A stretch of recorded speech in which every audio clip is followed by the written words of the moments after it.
Unidad de Servicio Sofía. Los trabajos de Hércules. El maestro tibetano Dhval Khul. A. Bailey. La gran invocación. Punto de luz en la mente de Dios. Ya luz a las mentes de los hombres. Luz descienda a la tierra. Desde el punto de amor en el corazón de Dios. Que afluya amor a los corazones de los hombres. Que Cristo retorne a la tierra. Desde el centro donde la voluntad de Dios es conocida. Que el propósito guíe a las pequeñas voluntades de los hombres. El propósito que los maestros conocen y sirven. Desde el centro que llamamos la raza de los hombres. Que se realice el plan de amor y de luz. Y selle la puerta donde se halla el mal. Que la luz, el amor y el poder restablezcan el plan en la tierra. Esta invocación no es propiedad de ningún individuo o grupo en especial. Pertenece a toda la humanidad. Empleándola o estimulando a otros para que la reciten, no se favorece a ningún grupo ni organización determinada. La belleza y la fuerza de esta invocación reside en su sencillez y en que expresa ciertas verdades esenciales que todos los hombres aceptan innata y normalmente. La verdad de la existencia de una inteligencia básica a la que vagamente damos el nombre de Dios. La verdad de que detrás de las apariencias externas el amor es el poder motivador del universo. La verdad de que vino a la tierra una gran individualidad llamada el Cristo por los cristianos, que encarnó ese amor para que pudiéramos comprenderlo. La verdad de que el amor y la inteligencia son consecuencia de la voluntad de Dios, y finalmente de que el plan divino solo puede desarrollarse a través de la humanidad misma. Alice A. Bailey. Todas las actividades de la Unidad de Servicio Sofía son sin fines de lucro. Su objetivo es difundir la lectura a través de videograbaciones. Conaculta. Dirección General Jurídica. No. De oficio de GJ/1232/05. CRA 070/2005. 2 de junio de 2005. Se nos dice que Hércules mató a su gemelo siendo aún una criatura. Él no era más una entidad dividida, no era más una dualidad, sino que alma y cuerpo formaban una unidad. Esto indica siempre la etapa del discípulo. Ha hecho expiación y se sabe alma en cuerpo y no alma y cuerpo, y esta comprensión tiene ahora que iluminar todos sus actos. La historia relata que mientras estaba en la cuna, la robusta criatura mató 2 serpientes, enfatizando nuevamente la dualidad. En este acto predijo el futuro en el cual demostró que la naturaleza física no controlaba más, sino que él podía estrangular a la serpiente de la materia y, que la gran ilusión no lo tenía más prisionero. Mató a la serpiente de la materia y a la serpiente de la ilusión. Si se estudia la simbología de la serpiente, encontraremos que 3 serpientes son descritas, una para la serpiente de la materia, otra para la ilusión y la tercera para la sabiduría. Esta última serpiente es descubierta solo cuando las otras 2 han sido muertas. Este sentido de dualidad es la primera etapa de la experiencia espiritual e ilumina los pensamientos de todos los grandes aspirantes y místicos del mundo. Nótese cómo San Pablo exclama mientras lucha con el problema. Encuentro entonces una ley que, cuando quiero hacer el bien, el mal está presente conmigo. Pues yo me complazco en la ley de Dios en pos del hombre interior, pero veo otra ley en mis miembros, luchando contra la ley de mi mente, y llevándome a ser cautivo de la ley del pecado que está en mis miembros. Agradezco a Dios a través de Jesucristo nuestro Señor. Por lo tanto, con la mente yo mismo sirvo la ley de Dios, pero con la carne la ley del pecado. Romanos, 21-25. Se nos dice que, a medida que Hércules crecía, se puso mucho cuidado en su educación. Se le entrenó en todas las posibles realizaciones, y cada facultad que tenía fue desarrollada y organizada. ¿Qué lección debe aprender de esto? La necesidad de comprender que cada discípulo, si merece realmente ese nombre, debe ser necesariamente un miembro altamente desarrollado de la familia humana. Las tres partes de su naturaleza deben ser desarrolladas, su mente estar bien provista y funcionando, y saber cómo usarla, su sensible naturaleza emocional ser bien obediente a todo tipo de contacto, su cuerpo físico ser un medio adecuado de expresión para el alma que mora en él, y debe estar equipado para emprender las tareas a las cuales el hombre mismo se ha comprometido. Ha habido entre los aspirantes durante muchos siglos una tendencia a desacreditar y rebajar a la mente. Ellos son propensos a decir volublemente, la mente es la asesina de lo real, y, a través de una inercia y pereza no admitidas, sentir que lo importante es tener desarrollada la naturaleza del corazón. Ellos miran la mente, con su capacidad de analizar y discriminar, como una trampa y una ilusión. Pero esto seguramente es un error. El conocimiento de Dios es tan necesario y tan importante como el amor de Dios, y a esto la nueva era, con su nuevo tipo de aspirante lo demostrará con toda seguridad. La santidad, la dulzura y una grata, amorosa disposición, tienen su lugar en la suma total de las características del aspirante, pero cuando están ligadas a la estupidez y a una mentalidad no desarrollada, no logran ser tan útiles como podrían serlo cuando van unidas a la inteligencia. Cuando están unidas a un alto grado intelectual y con poderes mentales orientados al divino conocimiento, ellas producirán ese conocedor de Dios cuya influencia llega a ser mundial y el cual puede amar y enseñar a su prójimo. Por lo tanto, Hércules fue entrenado en todas las habilidades y pudo tomar su lugar con los pensadores de su tiempo. También se nos dice que su altura era de 4 codos, una manera simbólica de expresar el hecho de que había logrado su completo crecimiento en todos los aspectos de su cuádruple personalidad. El hombre, se nos dice, es el cubo, la ciudad cuadrangular. Física, emocional y mentalmente, él estaba desarrollado y a estos tres factores se agrega un cuarto, un alma en posesión consciente de su mecanismo, la personalidad desarrollada. Habiendo alcanzado su crecimiento y sido entrenado en todo lo que el mundo podía darle, se nos dice después que él procedió a matar a sus maestros.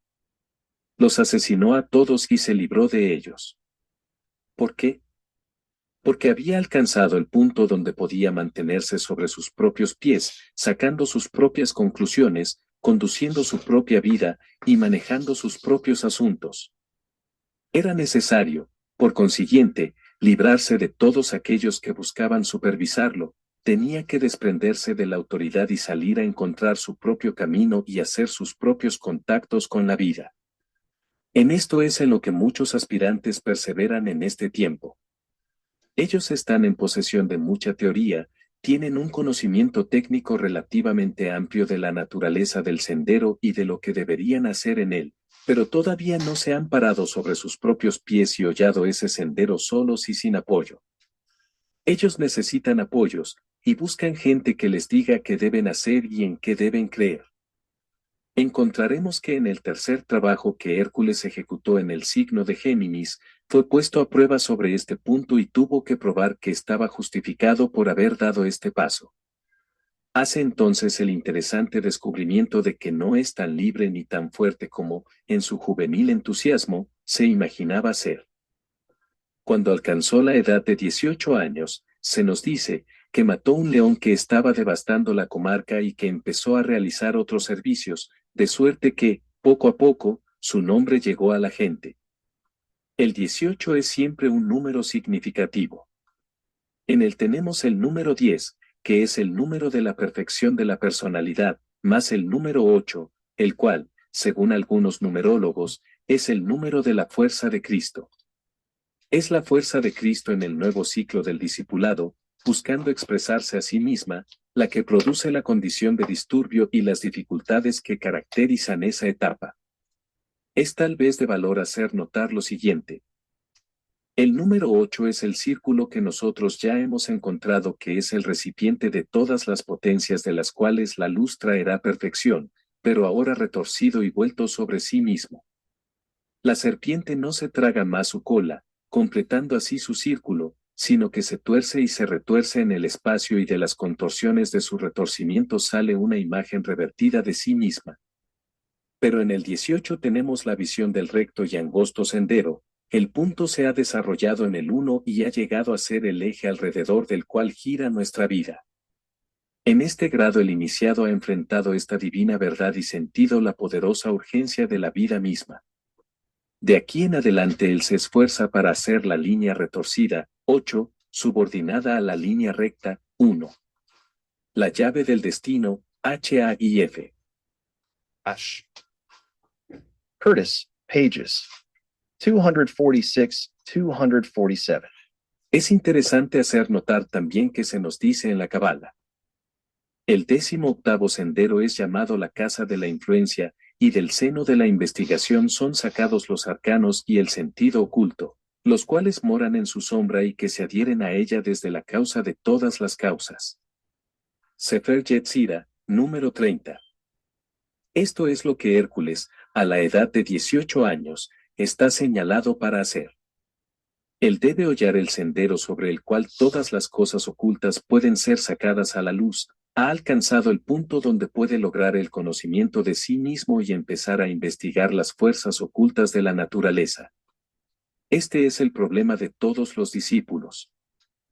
El siguiente episodio en su carrera es su casamiento y el nacimiento de 3 hijos, es una forma simbólica de expresar la verdad de que él se unificó con Psique, el alma. De esa unión nacieron o empezaron a manifestarse los 3 aspectos del alma.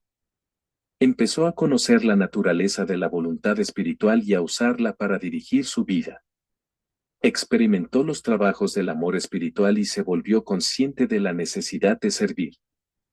La mente espiritual empezó a revelarle la verdad y él vio el propósito subyacente. Estas son las más altas correspondencias de los 3 aspectos de la personalidad, su mente, su naturaleza emocional y su cuerpo físico. Ahora lo descubrimos atravesando una etapa muy particular. Nosotros leemos en la historia antigua que era, Psique o el alma, le volvió loco. Le volvió loco a través de los celos y, mientras estaba en ese curioso estado, leemos que mató a sus hijos y a sus amigos y a todo el que estuviese conectado con él. No puede ser sugerido con respecto a esto, que él pasó a través de ese estado insano común a todos los que empiezan el sendero del discipulado, en el cual una malsana conciencia sacrifica a todos y a todo al desarrollo del alma individual. Esta es una de las faltas más comunes en los aspirantes. Su sentido de la proporción es frecuentemente equivocado y su sentido de los valores distorsionado. La vida equilibrada y sana, que es la ideal para un hijo de Dios, está subordinada a una determinación fanática de hacer progresos espirituales. La ambición espiritual domina en el ánimo del aspirante que se vuelve destructivo, desequilibrado y comúnmente, muy difícil de vivir con él. Hay mucho sentido profundo en el mandato bíblico, no seas justo en demasía, ¿por qué deberías morir? Esta etapa está curiosamente ejemplificada para nosotros en los fanáticos sacrificios hechos en Oriente, y bajo la Inquisición, la confesión protestante, y de todos quienes interpretaban a la verdad, contraria a la convicción de un grupo particular de creyentes. Cuando Hércules se hubo recuperado de su insanía, como afortunadamente lo hizo, se le dio un nuevo nombre, asignó una nueva residencia y se le impusieron los 12 trabajos para que los cumpliera. Se nos dice que le dijeron estas palabras: de ahora en adelante tu nombre no será más Alcides sino Heracles. Morarás en Tirjus, y allí, sirviendo, cumplirás tus trabajos. Cuando esto se logre tú serás uno de los inmortales. Mitología griega y romana, Vol. 1 Fax. Habiendo recobrado su cordura, el enfoque de su vida cambió. No vivió más donde lo hacía antes. El nombre del alma se volvió su nombre, y se le recordó constantemente así, que expresar la gloria del alma era su misión. Los 12 grandes trabajos que pondrían el sello de la realización sobre su vida, y que indicarían su derecho a unirse al grupo de los inmortales, estaban trazados para él, y entonces entró en el camino. Hércules simbolizaba en su persona la cruz fija en los cielos, formada por las 4 constelaciones, Tauro, Leo, Escorpio y Acuario. La tradición nos dice que él era físicamente de cuello grueso, como el toro, como así también psicológicamente obstinado y pronto a atacar cualquier problema y a acometer ciegamente cualquier empresa. Nada podía desviarlo de su propósito, y nosotros veremos cuando estudiemos los trabajos, que los acometió temerariamente. Nada lo disuadía o lo atemorizaba, y categóricamente seguía su camino. El antiguo lema que ha gobernado las actividades de todos los discípulos activos se volvió el suyo, y su alma disfrutaba en él la necesidad de poder hacer, poder atreverse, poder ser silencioso y el poder de conocer. El poder de hacer es el lema de Tauro, y esto él lo ejemplifica en sus 12 trabajos. Simboliza a Leo porque siempre usaba la piel de león como una prueba de su coraje, y siendo el lema de este signo el poder atreverse, ningún peligro le atemorizaba y ninguna dificultad le hacía volver atrás. Tal vez su hazaña sobresaliente fue la que ejecutó en el signo de Escorpio, pues el gran trabajo era vencer la ilusión. Fue consumado y completado en el signo de Escorpio. El lema de este signo es el silencio. En Capricornio se convierte en el iniciado, y esta etapa es siempre imposible hasta que la ilusión ha sido vencida y el poder del silencio ha sido logrado. Por consiguiente, cuando niño, aún en la cuna, incapaz de hablar, simbolizó el alto nivel de su realización, estrangulando las 2 serpientes. Luego, en su madurez, simbolizó en sí mismo a Acuario, el hombre, cuyo lema es saber. Él tenía una mente y usaba su intelecto en trabajo y servicio activos. Así, haciendo y atreviéndose, en silencio y con conocimiento, venció todos los obstáculos y pasó sin desanimarse de Aries a Piscis, empezando en Aries como el humilde aspirante y terminando en Piscis como el omnisciente, victorioso Salvador del mundo. Aquí podríamos señalar algo. En la historia de Hércules no se nos cuenta lo que él dijo, solo lo que hizo. A través de sus actos ganó el derecho de hablar. En la historia de ese gran Hijo de Dios, Jesús el Cristo, se nos dice no solo lo que hizo sino también lo que dijo. En el silencio de Hércules y en su firme realización, sin importar qué fracaso y dificultad pudiera haber enfrentado, y en su poder de resistencia, se nos muestran las características del discípulo. En la historia de Jesús el Cristo, a través de la demostración de sus poderes y por las palabras que hablaba, tenemos las pruebas del iniciado. Y ahora habiendo alcanzado la madurez, habiendo desarrollado las características necesarias para su misión, leemos que los dioses y diosas hicieron todo lo posible por equiparlo para el trabajo que tenía que realizar. Había recibido todo lo que el mundo podía darle, ahora los poderes del alma le fueron conferidos, y tenía que aprender cómo usarlos. Leemos que Minerva le dio una hermosa túnica, pero, como nunca leímos que él la usara, podemos deducir que esto es algo simbólico. Hay muchos casos en la historia en que se entrega un manto. José recibió una vestidura de muchos colores de su padre. El manto de Elías descendió sobre Eliseo y la túnica de Cristo fue dividida y por ella se pelearon los soldados en la crucifixión. Es opinión general que la túnica es el símbolo de la vocación. La vocación de Elías habría pasado a Eliseo, la vocación del Cristo, el Salvador del mundo, llegó a un fin en la crucifixión cuando él emprendió un más grande y más importante trabajo. La sabiduría que fue ahora obtenida por Hércules, porque había hecho contactos con el alma, imprimió en él un sentido de vocación. Estaba empeñado en la vida espiritual y nada podía disuadirlo. Vulcano le dio una coraza de oro, magnética y protectora, el símbolo de la energía emanada de las altas fuentes del poder espiritual, que capacitará al aspirante para emprender los 12 trabajos y seguir adelante sin amedrentarse. De Neptuno, el dios de las aguas, recibió caballos. La simbología subyacente en este obsequio es muy interesante. Los caballos, como así también Neptuno, el dios de las aguas y la deidad del locuoso, la naturaleza emocional, representan la capacidad de ser arrebatado, ya sea por una línea de pensamiento o por una reacción emocional. Esta naturaleza emocional, fluídica, con su sensibilidad y su poder de sentir, cuando es usada correctamente y subordinada a los propósitos de Dios, es una de las más grandes posesiones que el discípulo tiene. Con la ayuda de Neptuno y los rápidos corceles, Hércules podía estar en contacto con la esfera más distante en la cual sus trabajos podían ser ejecutados. A través de la sensibilidad emocional y la respuesta, nosotros, también, podemos estar en contacto con el mundo en el cual nuestros trabajos son ejecutados.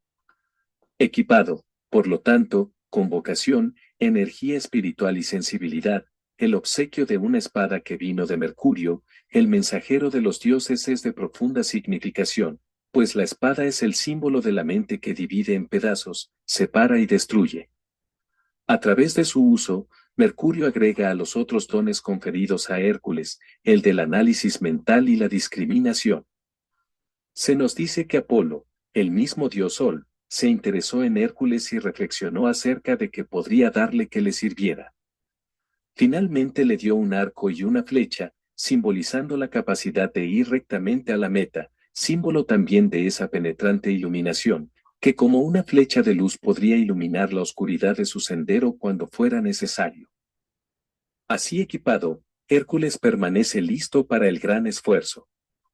Y cuando todos los dones habían sido concedidos y él permanecía con su divino equipo, leemos acerca del más intrigante, pequeño detalle: salió y cortó para sí un garrote. Todos estos presentes divinos eran muy hermosos y magníficos, pero todavía no sabía cómo usarlos. Sentía su vocación, creía en la energía espiritual, se le dijo que poseía los caballos del contacto y que, si él quería, el arco y la flecha de la iluminación eran suyos, pero a él le agradaba la masa familiar de su propia invención. Prefería abrirse camino con lo que sabía que podría usar, antes que usar las herramientas no conocidas que se le habían dado. Por lo tanto empuñó su clava de madera y emprendió sus trabajos. Trabajo 1. La captura de las yeguas devoradoras de hombres. Aries, 21 marzo 20 abril. El mito. El primer gran portal estaba abierto de par en par. Una voz llegó a través de ese portal: Hércules, hijo mío, sal. Pasa por el portal y entra en el camino. Realiza tu trabajo y vuelve a mí, relatando el hecho. Con gritos de triunfo Hércules se lanzó, corriendo entre los pilares del portal con arrogante confianza y seguridad de poder. Y así el trabajo empezó y el primer gran acto de servicio había comenzado. La historia que ellos cuentan lleva consigo enseñanza para los hijos de los hombres, que son los hijos de Dios. El hijo de Marte, Diomedes, de ardiente fama, gobernaba en la tierra más allá del portal, y allí criaba los caballos y las yeguas de la guerra, en los pantanos de su tierra. Salvajes eran estos caballos y feroces las yeguas, y todos los hombres temblaban al oírlos, pues asolaban por todas partes la tierra, produciendo gran daño, matando a todos los hijos de los hombres que cruzaban su camino y engendrando constantemente caballos más salvajes y malignos. Captura estas yeguas y detén estos actos malvados, fue la orden que llegó a los oídos de Hércules. Ve, libera esta tierra lejana y a los que viven en ella. Abderis, gritó Hércules, adelántate y ayúdame en esta tarea, llamando al amigo a quien amaba profundamente y quien seguía siempre sus pasos mientras iba de un lugar a otro. Y Abderis se adelantó y tomó su lugar al lado de su amigo y con él enfrentó la tarea. Trazando todos los planes con cuidado, los dos siguieron los caballos mientras recorrían las praderas y los pantanos de esa tierra. Finalmente arrinconó a estas yeguas salvajes dentro de un campo en donde no había más lugar para moverse, y allí las atrapó y las maniató. Luego dio un grito de alegría por el triunfo logrado. Tan grande fue su deleite en la proeza así puesta de manifiesto que consideró por debajo de su dignidad agarrar las yeguas o conducirlas por el camino hacia Diomedes. Llamó a su amigo, diciendo: Abderis, ven acá y conduce estos caballos a través del portal. Y entonces volvió la espalda y orgullosamente marchó hacia adelante. Pero Abderis era débil y temía a la tarea. No pudo retener las yeguas, o ponerles los arneses o conducirlas a través del portal tras las huellas de su amigo. Se volvieron contra él, le desgarraron y le pisotearon en el suelo, le mataron y escaparon a las más salvajes tierras de Diomedes. Más prudente, desconsolado, Humilde y desanimado, Hércules volvió a su tarea. Buscó de nuevo a las yeguas de lugar en lugar, dejando a su amigo agonizando sobre la tierra. Nuevamente atrapó los caballos y los condujo él mismo a través del portal. Pero Abderis yacía muerto. El maestro lo examinó con cuidado y envió los caballos al lugar de reposo, para ser allí domados y reducidos a su faena. La gente de esa tierra, liberada del temor, dio la bienvenida a quien les había liberado, aclamando a Hércules como salvador de la tierra. Pero Abderis yacía muerto. El maestro se volvió hacia Hércules y dijo: el primer trabajo está terminado, la tarea está hecha, pero mal hecha. Aprende la verdadera lección de esta tarea y luego pasa a otro servicio para tu prójimo. Sal a la región custodiada por el segundo portal y encuentra y haz entrar al toro sagrado al lugar sagrado. El tibetano. El significado del mito. Combinando esta historia astrológica y simbólica de la vida diaria y las pruebas del moderno discipulado, contaremos la historia de la tarea que emprendió Hércules y la prueba a la cual el rey Euristeo le sometió, y luego estudiaremos el significado del signo en el cual tuvo lugar, pues hay un vínculo estrecho entre los dos, y el trabajo solo se hizo posible a causa de las características conferidas a Hércules en ese signo particular. Cada signo somete al hombre que está trabajando en él a la influencia de ciertas fuerzas distintivas y lo provee con ciertas tendencias. A estas debemos comprenderlas para que surja el significado de la prueba. Conectadas con cada signo del zodiaco se encontrarán otras 3 constelaciones que simbólicamente, y a menudo de la manera más asombrosa, encarna el problema del discipulado e indican la solución. A estas deberemos considerarlas, pues el trabajo, el signo, y las constelaciones aliadas con las fuerzas permiten libertad y a través de su combinación constituyen una historia completa que está llena de elementos instructivos. Me gustaría señalar en beneficio de la claridad, por lo tanto, que las constelaciones simbolizan el triple aspecto del espíritu, que el signo nos da el campo de actividad del alma, y que la obra retrata el trabajo del discípulo, viviendo en el plano físico y esforzándose por demostrar en el campo de batalla del mundo, su innata divinidad y sus poderes latentes. En estos 3 tenemos espíritu, alma y cuerpo resumidos. La vida, la conciencia y la forma se reúnen en Hércules, el yo personal, quien, actuando bajo la influencia del alma, el Cristo morador, lleva a cabo los propósitos del signo y las constelaciones. Y cerraremos cada capítulo con la aplicación definida de la historia de la prueba a la vida de un discípulo y a la de la humanidad en conjunto. Estudiando los 12 trabajos, seguimos la carrera de Hércules a medida que él pasa alrededor del zodiaco desde el signo de Aries, que es el signo del comienzo, a través de Tauro, Géminis, etc., en sentido inverso a las agujas del reloj, hasta Piscis, el signo de la muerte y la consumación. Esto será de manera inversa a la del aparente sendero del Sol, en el sentido de las agujas del reloj, que ha empezado en Aries y parece luego retroceder a través de los signos, pasando a Piscis, y luego a Acuario, y así sucesivamente a través de todos los signos intermedios, volviendo nuevamente a Aries.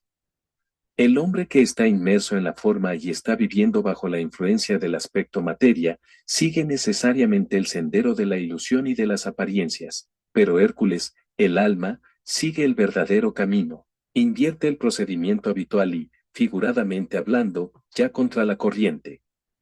Hércules, el alma despierta, está comprendiendo el día de la oportunidad.